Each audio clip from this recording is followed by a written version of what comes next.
Deputy CM Pawan Kalyan ప్రాయశ్చిత్త దీక్షను YCP తప్పుపట్టడం correct కాదన్నారు MLA ఆరుని Srinivasulu. YCP చేసిన తప్పుకు పవన్ ప్రాయశ్చిత్తం చేస్తున్నారని తెలిపారు. తిరుమల పర్యటనకు సంబంధించి ఏర్పాట్లను దగ్గరుండి పర్యవేక్షిస్తున్న ఎమ్మెల్యే ఆరుని శ్రీనివాసులతో మా ప్రతినిధి సురేంద్ర ఫేస్ టు ఫేస్. ఈరోజు సాయంకాలం 4 గంటలకు తిరుపతి రావడం జరుగుతోంది. 5 గంటలకు అలిపిరి నుంచి తిరుమల పాదనడకతో తిరుమలకు చేరుకోవడం జరుగుతుంది. రేపు ఉదయం స్వామివారిని దర్శించుకొని మొక్కులు తీర్చుకొని రేపంతా అక్కడే ఉండి తరిగొండ వెంగమాంబ అన్నప్రసాదాలు పర్యవేక్షించి లడ్డు అన్నప్రసాదాలు పర్యవేక్షించి అక్కడే బస చేసి ఎల్లుండి 3వ తారీఖు సాయంకాలం 4 గంటలకు వారాహి సభ మన మహాత్మా జ్యోతిరావు పూలే విగ్రహం దగ్గర వారాహి సభ మొట్టమొదటి సభ ఉప ముఖ్యమంత్రి అయిన తర్వాత మొట్టమొదటి సభ బ్రహ్మాండంగా జరగాలని మేమందరూ కూడా జనసేన, తెలుగుదేశం, బీజేపీ, కూటమి ప్రభుత్వాలందరూ కూడా కలిసి కట్టుగా ఈ యొక్క వారాహి సభను విజయవంతం చేయడానికి అన్ని సన్నాహాలు పన్నుతున్నామనేసి కూడా తెలియజేస్తున్నాం. సార్, ఇటు సుప్రీంకోర్టు కూడా ఈ లడ్డు కల్తీ విషయంలో ఇటు ఆరోపణలు చేయడం కూడా సరైనది కాదని కూడా మాట్లాడటం జరిగింది. అదేవిధంగా ప్రతిపక్షం కూడా పలు రకాలైనటువంటి వ్యాఖ్యలను ఆరోపణలు కూడా చేస్తుంది. దీన్ని ఏ విధంగా చూస్తారు? మీ మాటలు ఏమంటారు? ఇప్పుడు ఆవు నెయ్యి భగవంతుడి అన్న ప్రసాదాల్లో లడ్డు ప్రసాదాల్లో కల్తీ జరిగిన మాట వాస్తవం. ఈ నెయ్యిని కూడా గత పాలక మండలిలో వైవి సుబ్బారెడ్డి గారు, కరుణాకర్ రెడ్డి గారు, ధర్మారెడ్డి గారు అవినీతికి పాల్పడడం అందరికీ తెలిసిన విషయం.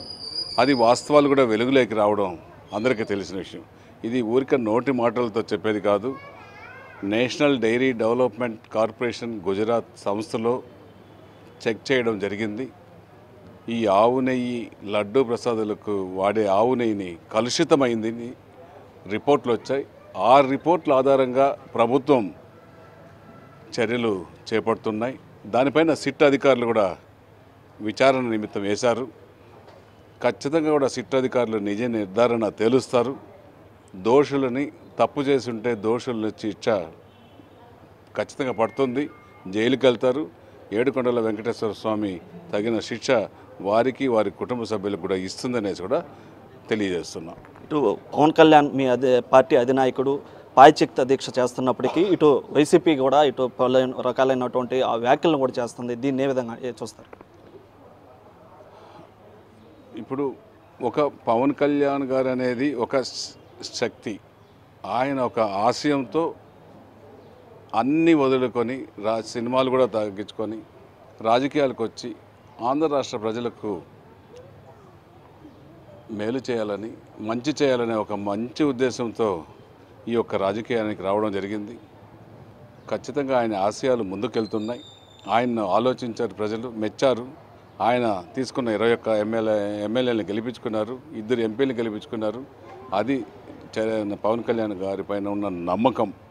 ఆ నమ్మకంతోనే ఆయన ముందుకెళ్తున్నారు.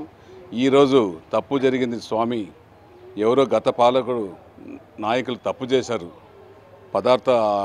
లడ్డు ప్రసాదాలు కల్తీ చేశారు. నేను ప్రాయశ్చిత్తం కోరుతానని ప్రాయశ్చిత్త దీక్ష తీసుకొని గత 10 రోజులుగా ఈ రోజుకు ప్రాయశ్చిత్త దీక్ష చేపడుతూ భక్తి శ్రద్ధలతో వస్తున్నారు. రేపటికి 13 రోజులు, ఎల్లుండికి 13 రోజులు అవుతుంది. ప్రాయశ్చిత్త దీక్ష స్వయంగా తిరుమల వెంకటేశ్వర స్వామి సన్నిధిలోనే ప్రాయశ్చిత్త దీక్ష విరమిస్తున్నారు. ఖచ్చితంగా కూడా ఆయన ఒక శక్తివంతుడు, భగవంతునికితో సమానుడు. అటువంటి శక్తిని గత ప్రభుత్వ పాలకులు విమర్శిస్తున్నారు. వాళ్ళకు వేరే ఆలోచన లేదు. వాళ్లకు దుర్మార్గం, దౌర్జన్యం, దోపిడీ తప్ప ఇంకొక ఆలోచన లేదు. అసలు గత ముఖ్యమంత్రి పరిపాలకుడు కాదు, పరిపాలనా దక్షుడు కాదు, పరిపాలన అనుభవం లేదు, పరిపాలన పైన పట్టు లేదు అనేసి కూడా ప్రజలు తెలుసుకున్నారు. అందుకే 175 స్థానాలకు 11 స్థానాలు కూడా ప్రజలు తిరస్కరించారనేసి కూడా తెలియజేస్తున్నారు. గత పాలకుల్లో చేసినటువంటి తప్పిదాలు వల్ల ఈ యొక్క లడ్డు విషయం ఏదైతే నెయ్యి వాడతారో ఆ నెయ్యికి సంబంధించినటువంటి కల్తీ జరిగిందన్న విషయాన్ని తెలుసుకొని ఈ యొక్క ప్రాయశ్చిత్త దీక్షను కూడా చేయటం మొదలుపెట్టారని, ఇటు ఆ ప్రాయశ్చిత్త దీక్షని ఇటు వైసీపీ పలు వ్యాఖ్యలు చేయడం సరైంది కాదని కూడా ఇటు ఆర్ని శ్రీనివాసులు చెప్తున్నటువంటి పరిస్థితి ఉంది. కెమెరామ్యాన్ నాయుడుతో సురేంద్ర, బిగ్ టీవీ.